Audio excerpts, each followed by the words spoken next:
나는 모임에서 빛나는 사람인가요? 아니면 있는 듯 없는 듯 조용히 머물러만 있는 사람인가요?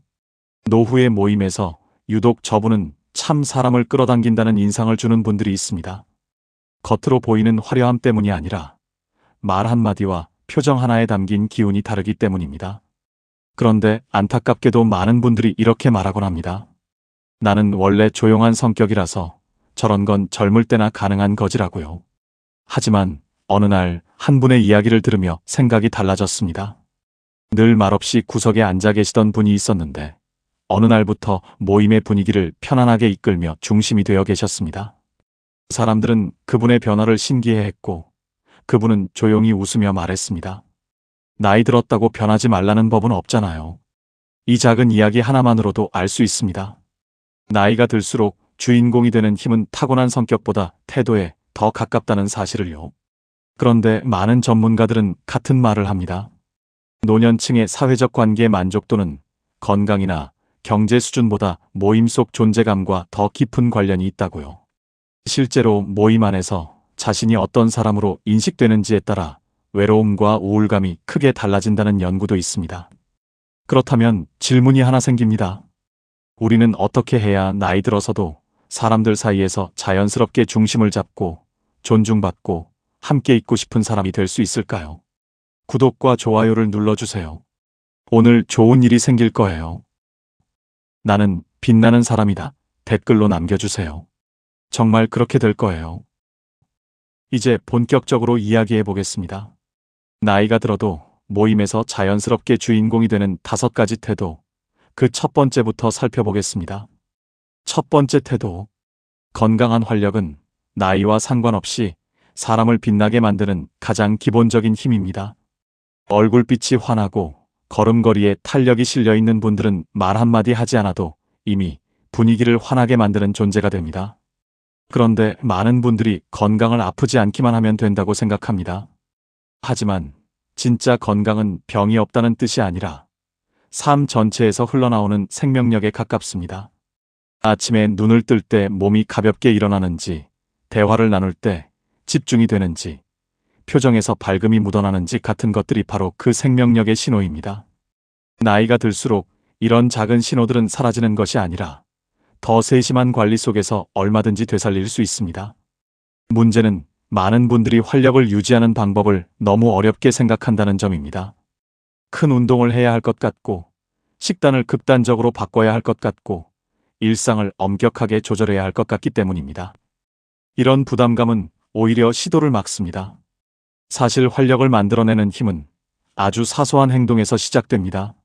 아침에 몸을 쭉 펴는 짧은 스트레칭, 식사 후 집 근처를 천천히 걷는 습관, 일정한 시간에 잠드는 소박한 규칙. 이런 것들이 쌓이면 몸에는 점점 탄력이 생기고 마음에도 여유가 깃듭니다. 특히 하루 중 잠깐이라도 심호흡하며 긴장을 풀어주는 시간은 혈액순환을 도와주고 표정에 자연스러운 밝음을 되찾아줍니다. 나이가 많아서 지금 변화해도 소용이 있을까? 라는 반론이 자주 따라옵니다. 그러나 몸은 생각보다 훨씬 유연합니다. 나이가 들수록 회복 속도는 조금 느려질 수 있지만 회복력 자체가 사라지는 건 아닙니다. 오히려 천천히, 꾸준히 해나갈 때 몸은 더 깊게 변화를 받아들입니다. 단기간의 극단적인 변화보다 소소한 반복이 훨씬 단단한 활력을 만들어주는 이유입니다. 그래서 늦었다는 걱정보다는 오늘 한 번의 선택이 내일의 컨디션을 바꾸고 그 내일들이 모여 노년 전체의 얼굴빛을 달라지게 한다는 사실을 기억하는 것이 중요합니다. 건강한 활력을 지키는 태도는 단지 몸만을 위한 것이 아닙니다.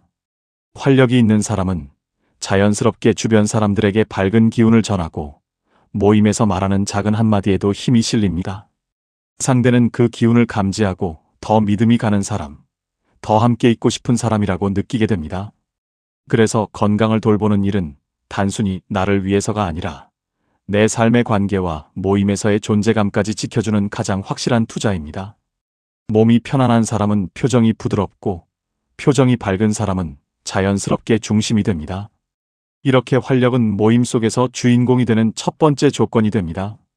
이제 다음 단계에서는 이 활력을 바탕으로 공간을 한층 더 따뜻하게 만드는 힘, 즉 긍정의 에너지에 대해 이야기해 보겠습니다. 두 번째 태도. 모임 안에서 자연스럽게 주목받는 사람들을 보면 특별한 말을 하지 않아도 그 자리에 빛 같은 것이 생깁니다.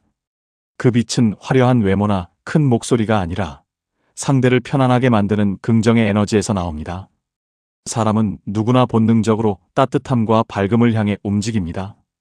이는 나이가 들어도 변하지 않는 인간의 심리입니다. 그래서 긍정의 힘을 가진 분은 어떤 모임에서도 자연스럽게 중심이 됩니다. 문제는 많은 분들이 긍정을 기분 좋게 웃고만 있는 상태로 오해한다는 점입니다. 실제 긍정은 훨씬 더 깊고 현실적인 힘입니다. 나이가 들수록 몸의 변화, 자녀 문제, 경제적인 걱정, 외로움 등 마음을 무겁게 만드는 일이 많아집니다. 그래서 대화할 때도 자연스럽게 불평이나 한숨이 먼저 튀어나오기 쉽습니다. 하지만 이런 말들은 의도와 상관없이 분위기를 가라앉게 만들고 듣는 사람에게도 보이지 않는 피로감을 줍니다. 반대로 가벼운 유머 한마디, 괜찮다는 짧은 격려, 그리고 상대의 말을 온전히 들어주는 태도는 공간 전체를 따뜻하게 바꿉니다. 긍정은 딱히 웃겨야 하는 것이 아니라 상대에게 마음을 열게 만드는 분위기를 만드는 방식입니다. 밝은 사람이 가진 힘은 여기서 나옵니다. 많은 분들이 그렇게 말합니다. 나는 원래 무뚝뚝해서 성격이 안 밝아서라고요. 하지만 긍정은 타고난 성격이 아니라 습관입니다. 밝은 사람이 되기 위해 몸부림치는 것이 아니라 말 한마디를 선택할 때 조금만 더 부드러운 쪽을 고르는 것이고, 피곤할 때에도 조용히 미소를 짓는 선택을 하는 것이고, 누군가의 말이 끝나길 기다려주는 배려를 반복하는 것입니다. 이런 작은 선택들이 쌓여 어느 순간 저분은 참 따뜻한 분이라는 인상을 만듭니다. 나이가 들수록 성격은 더 굳어진다고 생각하기 쉽지만 사실 나이가 들수록 경험이 많아져서 오히려 배려와 긍정의 깊이가 더 커질 수 있습니다. 물론 이렇게 이야기하면 곧바로 반론도 등장합니다. 힘든 일이 많은데 어떻게 긍정하냐, 기분이 상하는데 웃는 척하는 건 가식 아니냐는 걱정입니다. 하지만 긍정의 에너지는 현실을 외면하는 가식이 아닙니다. 어려움 속에서도 상황을 부드럽게 바라보는 태도 선택입니다. 힘든 일이 있을 때 왜 나만 이런가라는 말 대신 지나갈 거다, 할 수 있는 만큼만 해보자라는 태도를 고르는 것이고, 누군가의 실수를 지적하기보다 괜찮다, 천천히 하면 된다라고 말해주는 것입니다. 긍정은 현실을 포장하는 것이 아니라 현실을 더 나은 방향으로 움직이게 하는 힘입니다. 긍정의 에너지에는 한 가지 놀라운 효과가 있습니다. 밝은 마음을 가진 사람 곁에서는 상대의 경계가 풀리고 말이 자연스럽게 길어지며 모임 전체가 편안한 분위기로 흘러갑니다. 이런 공간에서는 나이와 상관없이 모두가 존중을 느낍니다.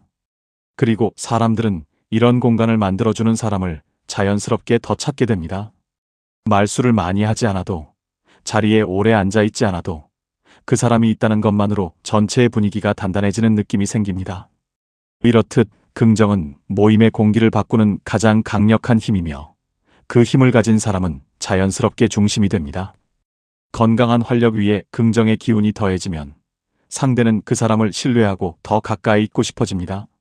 이제 다음 단계에서는 이 긍정을 더욱 깊게 만드는 힘, 즉 끊임없이 배우고 성장하는 마음에 대해 이어서 이야기하겠습니다.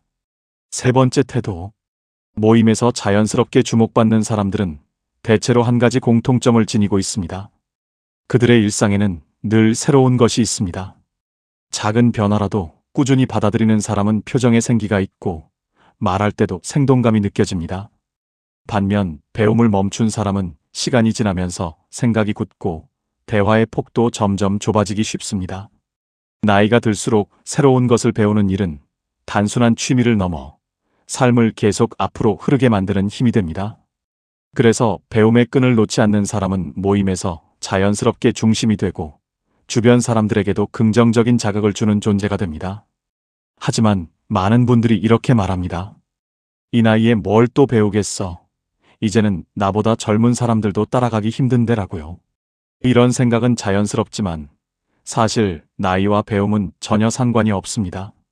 우리는 평생 동안 뇌를 사용해왔고, 뇌는 나이가 들어도 새로운 자극을 받을 때마다 연결망을 다시 만들며 변화합니다. 이를 가소성이라고 하는데, 즉슨 나이가 많아도 배우려는 마음이 있다면 뇌는 여전히 성장할 수 있다는 뜻입니다. 실제로 새로운 취미를 시작한 어르신들의 경우 삶의 만족도가 크게 높아지고 정서적 안정감도 강화된다는 연구 결과가 여럿 있습니다. 배움은 단순히 지식을 얻는 일이 아니라 정신을 다시 젊게 만드는 과정인 셈입니다. 새로운 배움은 거창할 필요가 없습니다. 스마트폰 기능을 하나 더 익히는 것, 동네 도서관에 가서 책 한 권을 펼치는 것, 유튜브에서 간단한 배우기 영상을 시청하는 것, 혹은 새로운 취미 모임에 발을 들이는 것처럼 아주 작은 변화도 삶에 신선한 자극을 줍니다. 중요한 것은 배우는 과정에서 내가 아직 할 수 있구나라는 감각을 다시 느끼는 것입니다. 이는 자신감으로 이어지고 그 자신감은 표정과 말투, 몸짓까지 변화시킵니다. 이런 변화는 모임에서 자연스럽게 드러나며 사람들은 그 변화의 매력을 느낍니다. 물론 배움을 이어가는 과정에서 어려움이 없는 것은 아닙니다. 잘 안 외워진다. 남들보다 느리다. 실수하면 창피하다와 같은 걱정은 누구나 갖습니다. 그러나 이 걱정은 배움을 방해하는 것이 아니라 오히려 배움의 출발점이 될 수 있습니다. 속도가 느리면 천천히 하면 되고 기억이 잘 안 되면 여러 번 반복하면 됩니다. 실수는 자연스러운 현상이며 오히려 실수를 자연스럽게 받아들이는 태도는 주변에서도 더 편안하게 느끼게 합니다. 배움에서 속도는 중요하지 않습니다. 방향만 맞으면 됩니다. 배움을 이어가는 사람은 모임 안에서 한층 특별하게 보입니다. 새로운 정보를 알고 있거나 새로운 경험을 공유할 수 있기 때문입니다. 예를 들어 새로운 운동을 시작했다면 그 느낌을 들려줄 수 있고 새로운 기술을 익혔다면 다른 사람에게 알려줄 수도 있습니다. 이런 대화는 모임을 더 풍성하게 만들고 사람들은 그 대화를 이끌어주는 사람을 자연스럽게 중심으로 인식하게 됩니다. 배움은 내가 나를 위해 하는 일이지만 결국 주변 사람들에게도 긍정적인 영향을 주는 힘이 됩니다. 끊임없이 배우는 마음을 가진 사람은 삶의 속도를 스스로 조절할 줄 알고 변화에도 유연하게 대응할 수 있습니다. 이런 사람은 나이와 상관없이 젊은 기운을 유지하며 그 기운이 모임 전체를 더 생동감 있게 만듭니다. 그래서 배움은 단순한 자기 개발이 아니라 사람들과의 관계를 풍부하게 만드는 힘이라고 할 수 있습니다. 이제 배움의 자세를 통해 더 깊어진 내면을 어떻게 드러낼 수 있는지 다음 단계에서는 자신을 가꾸고 품격을 지키는 태도에 대해 계속 이어가겠습니다. 네 번째 태도. 나이가 들수록 사람의 품격은 겉모습보다 태도에서 더 뚜렷하게 드러납니다. 모임 속에서 조용히 앉아 있어도 신뢰를 얻는 분들을 보면 말보다 먼저 눈에 들어오는 것이 있습니다. 정리된 옷차림, 단정한 자세, 상대를 바라볼 때의 편안한 표정 같은 것들입니다. 이런 모습들은 단순히 꾸미는 습관이 아니라 스스로를 존중하는 마음에서 나옵니다. 품격은 타고난 성격이 아니라 나를 어떻게 다루느냐에서 천천히 만들어지는 것입니다. 그래서 나이가 들수록 이 품격은 주변 사람들에게 더 큰 울림을 주게 됩니다. 많은 분들이 이렇게 말하곤 합니다. 나이도 있는데 이제 대충 하지 뭐. 하지만 사실 이 대충함이 삶의 질을 처음으로 무너뜨리는 지점이 됩니다. 옷차림을 소홀히 대하면 마음도 흐트러지고 자세를 구부리고 다니다 보면 자신감도 어느새 사라집니다. 반대로 단정한 셔츠 한 벌, 밝은 색의 스카프 하나, 바른 자세로 앉는 습관만 있어도 마음가짐은 놀랄 만큼 달라집니다. 꾸밈의 목적은 남에게 잘 보이려는 것이 아니라 내 스스로에게 나는 아직 충분히 아름답고 존중받을 자격이 있다라고 말해주는 것과 같습니다. 이 마음을 가진 사람은 표정이 부드러워지고 말투도 안정되고 모임 속에서 자연스럽게 중심에 서게 됩니다. 품격을 지키는 과정에서 한 가지 근본적인 원리가 있습니다. 외모가 변해도 태도는 변하지 않는다는 점입니다. 나이가 들면 주름이 생기고 체력이 줄어들 수 있지만 상대를 바라볼 때의 눈빛, 손을 모으는 방식, 앉아있는 자세는 얼마든지 선택할 수 있습니다. 이런 선택 하나하나가 모여 사람의 인상을 만들고 그 인상이 시간이 지나며 품격이라는 이름으로 자리 잡습니다. 그래서 나이가 많을수록 품격은 더 빛을 발합니다. 살아온 시간만큼 태도의 깊이가 쌓이기 때문입니다. 물론 지금 와서 꾸민다고 티가 나겠냐, 몸도 예전 같지 않은데 무슨 품격이냐라는 반론이 따라올 수 있습니다. 하지만 품격은 완벽함을 의미하지 않습니다. 중요한 것은 나는 지금의 나를 소중히 여기고 있다는 태도가 전달되는가입니다. 예를 들어 깨끗하게 다린 바지, 색이 잘 맞는 상의, 편안하면서도 단정한 신발만으로도 상대에게 주는 인상은 크게 달라집니다. 여기에 밝은 미소 하나가 더해지면 사람들은 그 모습에서 안정감과 신뢰를 느끼게 됩니다. 나이가 들수록 외모의 화려함보다 이런 편안하고 믿음 가는 이미지가 더 크게 평가됩니다. 스스로를 가꾸는 과정은 외모를 아름답게 하려는 목적보다 내면을 정돈하는 일에 더 가깝습니다.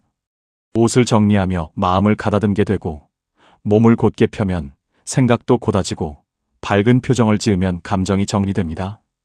결국 품격은 마음을 다루는 방식이며 그 마음이 얼굴과 태도를 통해 천천히 드러나는 것입니다.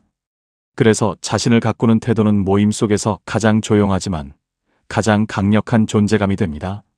이렇게 단정한 모습과 품격 있는 태도는 다른 사람에게 깊은 신뢰를 주고 그 신뢰는 자연스럽게 존중받는 중심으로 이어집니다. 이제 다음 단계에서는 이 품격을 더욱 단단하게 만드는 태도, 즉 불평 대신 책임을 선택하는 삶의 힘에 대해 이어서 이야기하겠습니다. 5번째 태도. 나이가 들수록 마음을 무겁게 만드는 일들은 자연스럽게 늘어납니다. 건강도 예전 같지 않고 자녀 문제나 경제적인 고민, 인간관계에서의 섭섭함까지 신경 쓸 것이 많아지기 마련입니다. 그래서 많은 분들이 모임에 나가면 의도치 않게 불평을 먼저 꺼내곤 합니다. 요즘 몸이 영 아니다. 자식이 이래서 속상하다. 사는 게 왜 이렇게 힘드냐 같은 말들이 습관처럼 나오기도 합니다. 하지만 이런 이야기들은 듣는 사람뿐 아니라 이야기하는 본인까지 더 지치게 만들며 모임의 분위기를 무겁게 만들 수 있습니다. 여기서 중요한 사실이 하나 있습니다.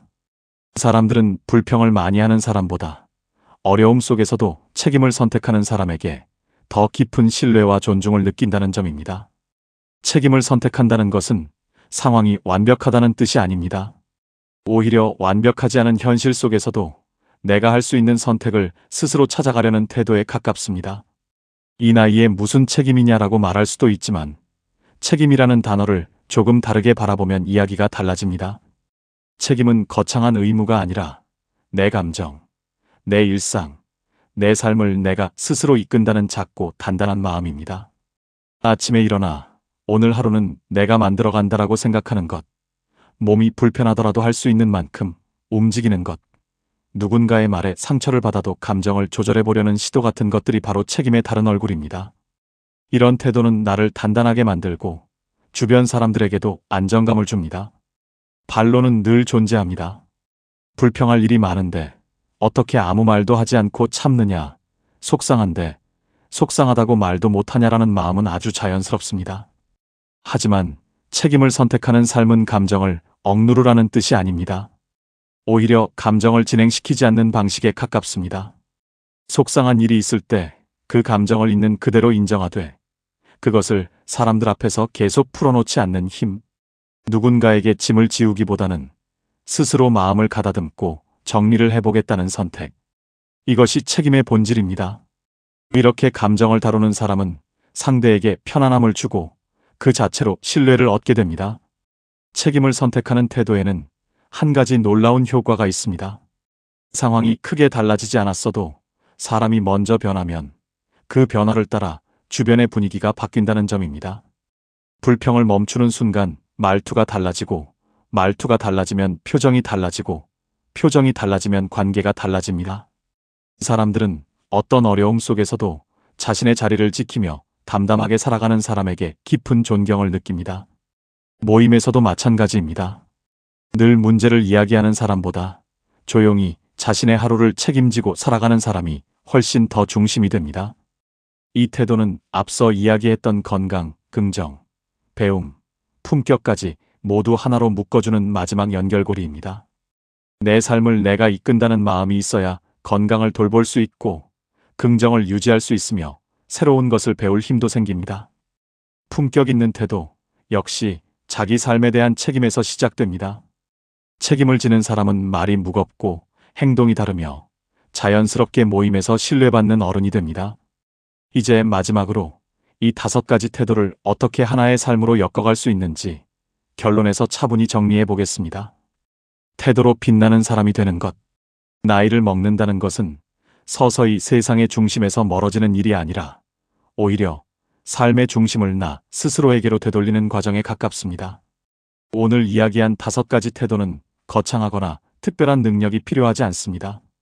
몸을 돌보며 활력을 회복하고 긍정의 기운으로 공간을 밝히고 새로운 것을 배우며 마음을 젊게 유지하고 스스로를 소중히 대하며 품격을 세우고 불평 대신 책임을 선택하는 삶의 흐름을 만든다면 누구라도 자연스럽게 모임에서 믿음받고 중심이 되는 사람이 될 수 있습니다. 이런 태도는 어느 날 갑자기 완성되는 것이 아니라 하루의 작은 선택들이 모여 얼굴빛이 되고 말투가 되고 존재감이 되는 것입니다. 돌이켜보면 사람들 속에서 돋보인다는 것은 누군가보다 앞서거나 뛰어나는 일이 아닙니다. 오히려 주변 사람들을 편안하게 해주고 함께하는 시간을 즐겁게 만들며 자신에게 부끄럽지 않은 태도를 지키는 것에서 시작됩니다. 이런 어른 곁에서는 불안이 줄어들고 대화가 부드러워지고 남들은 자연스럽게 그 사람을 중심으로 모입니다. 존재감은 목소리의 크기가 아니라 마음의 깊이에서 나오고 존중은 나를 다루는 방식에서 시작됩니다. 그래서 노년에 빛나는 사람은 특별한 이력이 있는 사람이 아니라 조용히 자신을 정돈하며 삶을 단단하게 만들어 온 사람입니다. 앞으로의 하루하루가 이 5가지 태도 중 하나라도 실천되는 날이라면 그 작은 변화가 분명히 내일을 달라지게 만들 것입니다. 오늘의 선택은 다음 모임에서의 모습으로 나타나고 그 모습이 다시 여러분의 삶 전체를 더 따뜻한 방향으로 이끌어줄 것입니다. 이 영상이 여러분의 하루에 작은 울림이 되었기를 바랍니다. 구독과 좋아요를 눌러주세요. 오늘 좋은 일이 생길 거예요. 나는 빛나는 사람이다. 댓글을 남겨주세요. 정말 그렇게 될 거예요. 이제 여러분의 노년이 조금 더 가볍고 단단하며 따뜻한 힘을 가진 시간으로 이어지길 바라는 마음으로 오늘 이야기를 마무리합니다.